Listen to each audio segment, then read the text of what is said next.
Assalamualaikum warahmatullahi wabarakatuh. Waduh, senang sekali kita ketemu lagi. Mudah-mudahan suasana pertemuan kita kali ini penuh dengan rasa keimanan kita yang semakin bertambah. Amin. Rasa syukur kita kepada Allah yang semakin meningkat. Betul nggak sih? Amin, insya Allah. Dan kita juga punya banyak kejutan pemirsa hari Nah, ini. sebelum kasih tahu kejutan-kejutannya pemirsa, aku mau tanya dulu nih, AA biasanya kalau mendeteksi orang yang lagi berbohong gimana? Biasanya kelihatannya dari apa? Anak nih, biasanya anak.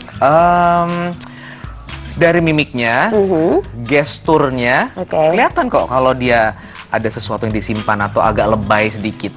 Oke, jadi kelihatan dari gestur dan juga omongannya ya. Betul. Tapi AA tahu nggak, ada cara mendeteksi kebohongan orang menurut Al-Quran.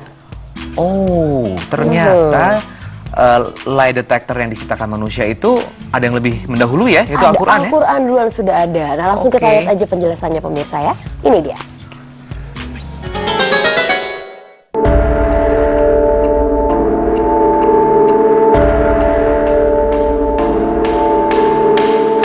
Cara mengetahui orang berbohong menurut Al-Quran.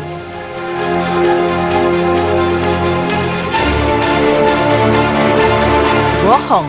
Siapapun di dunia ini pasti pernah melakukannya. Ya, karena tanpa kita sadari, berbohong terkadang merupakan suatu hal yang lumrah. Tapi sebenarnya, bohong itu merupakan perbuatan yang dosa dan Allah Subhanahu wa Ta'ala sangat tidak menyukainya. Tapi terkadang kita sebagai manusia pasti cukup sulit untuk membedakan mana orang yang sedang berbohong dan mana yang jujur. Karena orang yang bohong itu biasanya pintar membuat orang di sekitarnya percaya akan semua perkataannya. Maka dari itu, para ilmuwan ternama berpikiran untuk membuat suatu alat yang berhubungan dengan kebohongan. Dan alat itu bernama lie detector atau detektor kebohongan. David W. Martin dari North Carolina State University berpendapat bahwa lie detector itu merupakan alat untuk mengukur tingkat emosi seseorang, seperti dari laju pernafasan, ekspresi, suara, denyut nadi, dan lain sebagainya. Tapi, tahukah Anda, sebelum ditemukan lie detector, ternyata Al-Quran telah lebih dulu membahas mengenai kebohongan. Seperti apakah Al-Quran membahasnya? Inilah penjelasannya dari tim Berita Islami Masa Kini.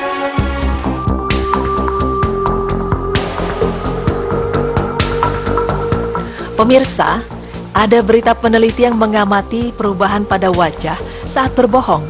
Lalu peneliti pun melakukan uji coba untuk mengidentifikasi wajah seseorang yang berbicara dengan jujur dan orang yang berbohong di dalamnya. Kemudian, tampak terlihat fenomena khusus pada wajah seseorang saat berbicara jujur. Namun fenomena tersebut hanya sekilas dan sangat cepat, sehingga tidak dapat dideteksi dengan mata manusia. Oleh karena itu, dibutuhkan penggunaan metode cepat untuk mengenali perubahan kemudian mengulangnya secara lambat. Dan sontak, wajah terlihat tampak berubah secara signifikan selama berbohong.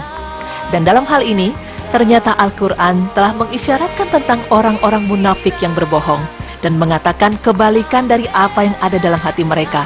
Sebagaimana Allah Subhanahu wa Ta'ala berfirman yang artinya, "Dan kalau kami kehendaki, niscaya kami tunjukkan mereka kepadamu, sehingga kamu benar-benar dapat mengenal mereka dengan tanda-tandanya." Quran Surah Muhammad ayat 30. Ayat tersebut menceritakan bahwa ciri-ciri dari kepribadian yang tampak pada wajah merupakan isyarat yang jelas untuk mendeteksi kebohongan melalui wajah.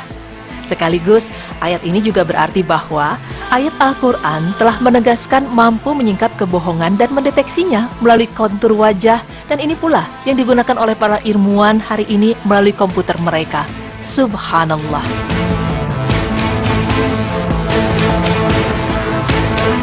Tidak hanya itu pemirsa, para peneliti juga merekam suara manusia saat berbicara dengan jujur dan pada saat berbicara tidak jujur.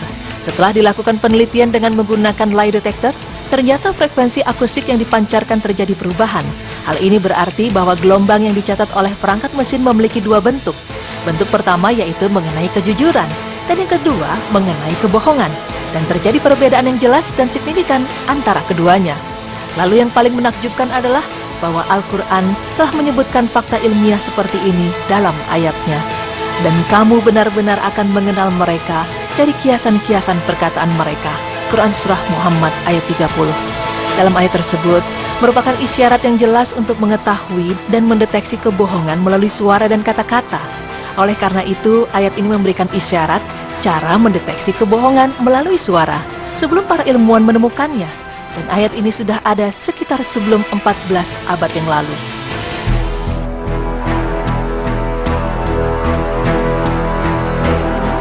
Pemirsa, dari beberapa pembuktian hubungan ayat Al-Quran dengan lie detector, ternyata ada pula informasi yang baru mengenai kebohongan.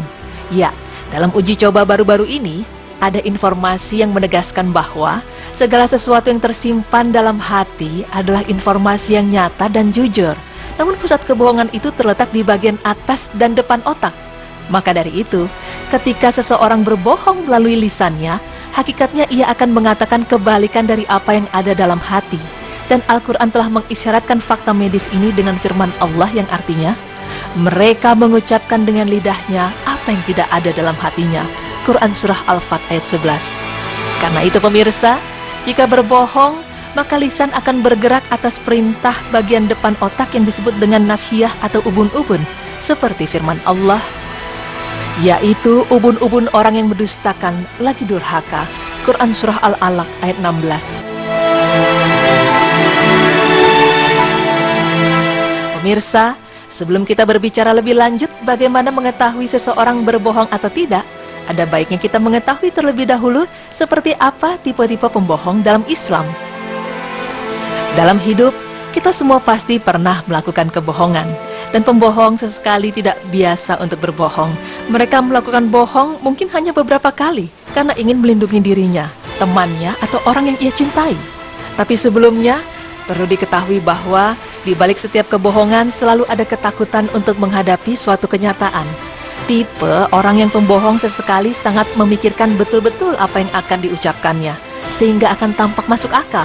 Tetapi karena mereka tidak biasa berbohong, bahasa tubuhnya tetap memperlihatkan banyak tanda atau sinyal yang menunjukkan bahwa mereka sedang berbohong, sehingga tidak terlalu sulit untuk mengidentifikasi tipe pembohong yang seperti ini. Selain itu, ada juga pembohong berkali-kali, di mana pembohong ini adalah orang-orang yang berbohong dengan teratur. Tidak seperti pembohong sesekali, tipe orang pembohong yang berkali-kali ini tidak mempunyai waktu untuk berpikir tentang kebohongan, karena mereka berbohong sepanjang hidupnya. Walaupun mereka sebetulnya menyadari bahwa mereka sedang berbohong, terkadang orang-orang ini juga sering terjebak dengan tindakan yang mereka lakukan yang tidak sesuai dengan apa yang mereka ucapkan.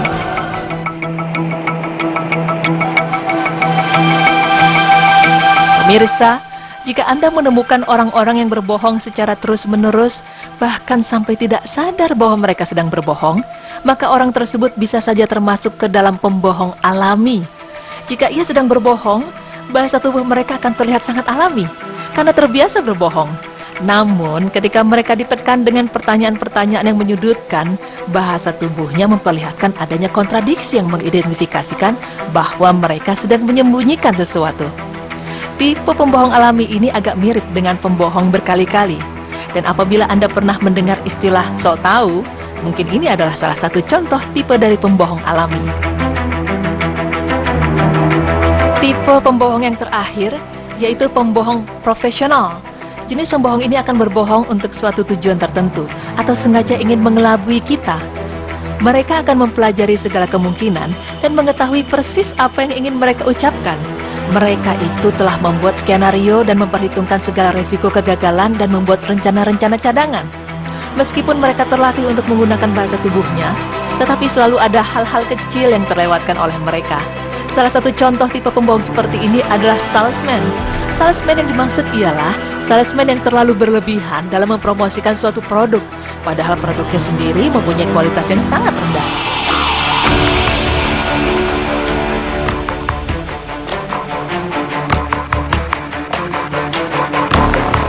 Terkadang, kita seringkali ingin mengetahui seperti apakah orang-orang yang sedang berbohong, dan sejenak kita berpikir mungkin hanya seorang psikolog yang tahu bagaimana caranya. Tapi ternyata, tidak harus menjadi seorang psikolog untuk dapat mempelajari dan mengetahui bahwa seseorang sedang berbicara kebohongan atau kejujuran. Anda pun bisa menganalisa seperti itu. Tentu saja dengan latihan yang terus-menerus, dan psikolog pun bisa karena mereka terbiasa membaca dan menganalisa orang setiap harinya. Terdapat 1 juta bahasa tubuh yang berbeda dari setiap gerakan, dan berikut beberapa bahasa tubuh yang biasa terjadi pada orang yang sedang berbohong ataupun tidak. Bahasa tubuh yang cukup terlihat yaitu dari posisi tubuh, karena dapat menjadi bukti kuat yang menunjukkan bahwa seseorang sedang berbohong. Disadari ataupun tidak disadari, ternyata ada hubungan yang kuat antara pikiran dan ekspresi.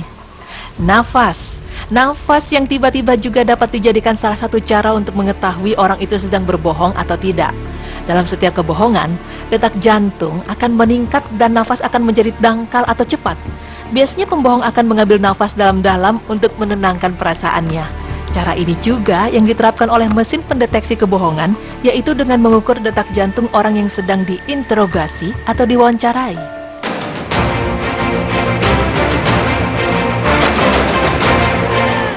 Pemirsa, dengan gerakan yang gugup akan menarik perhatian kita dan dapat kita rasakan ketika berbicara dengan seseorang yang kita kenal dan orang tersebut melakukan gerakan yang tidak seperti biasanya. Contohnya, seperti gerakan tubuh yang maju mundur, baik dalam posisi duduk maupun berdiri. Posisi yang tiba-tiba berubah. Sebagai contoh, lawan bicara kita sedang menyilangkan salah satu kakinya di atas kaki yang lain, dan ketika mulai menjawab pertanyaan kita, dia merubah posisi kakinya. Orang yang berbohong, sekalipun dia seorang profesional, akan merasakan ketidaknyamanan ketika dia berbohong. Gerakan-gerakan yang tidak disadari dari tangan dan kaki juga merupakan salah satu tanda orang yang berbohong. Contohnya, seperti menggoyangkan kaki, menggoyangkan tangan di atas meja, kedua tangan direkatkan kuat-kuat, kedua paha saling menekan bersama-sama, dan lain sebagainya.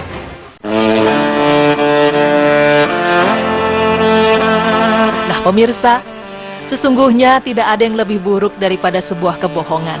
Karena jika kita melakukan suatu kebohongan yang pertama, maka kita akan melakukan kebohongan berikutnya untuk menutupi kebohongan sebelumnya. Dan lebih baik jujur, walaupun menyakitkan, daripada bahagia, tetapi semua hanyalah sebuah kebohongan.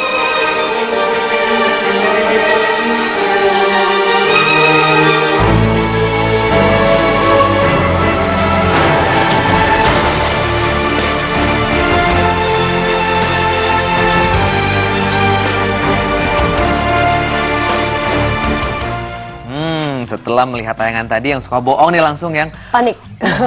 Oke, saya tidak akan pernah berbohong lagi. Ya, karena serapat apapun kita sembunyikan, misalnya berbohong sesuatu, tetap aja akan kecium busuknya. Betul. Ya kan sih? Dan gesturnya juga kelihatan tadi. Jadi misalnya lagi duduk atau berdiri itu pasti tidak tenang posisinya. Nafasnya juga tergesa-gesa atau ngos-ngosan. Gitu. Karena memang kalau berbohong itu sensornya dari atas kepala sini, di ubun-ubun. Tapi kalau kejujuran dari hati. Oke, jadi bedanya itu ya, outside dan inside itu ya. Betul sekali. Oke, jadi sekarang udah tahu ya. Mudah-mudahan kita nggak pernah dibohongin lagi nih sama orang ya. Insya Allah. Tapi yang jelas mudah-mudahan semuanya nggak ada yang pernah berbohong. Artinya semuanya tidak pernah ada yang merugikan orang lain. Dan cirinya orang yang tidak pernah atau bahkan jarang atau benar-benar yang tidak berbohong sama sekali itu ya dia rajin beribadah ya. Makanya tingkatkan terus beribadah. Nah, ngomong-ngomong ibadah, kemarin ini aku sempat jalan-jalan ke Masjid Istiqlal, A. Oh ya? Kan nggak semua orang tahu sebenarnya di dalam Masjid Istiqlal tuh ada apa aja. Ada perpustakaan, ada madrasahnya. Oh, oke. Iya, nah tapi nanti kita bahas ya pemirsa aja kemana-mana. Tetap di Berita Islami Masa Kini. Allahu Akbar.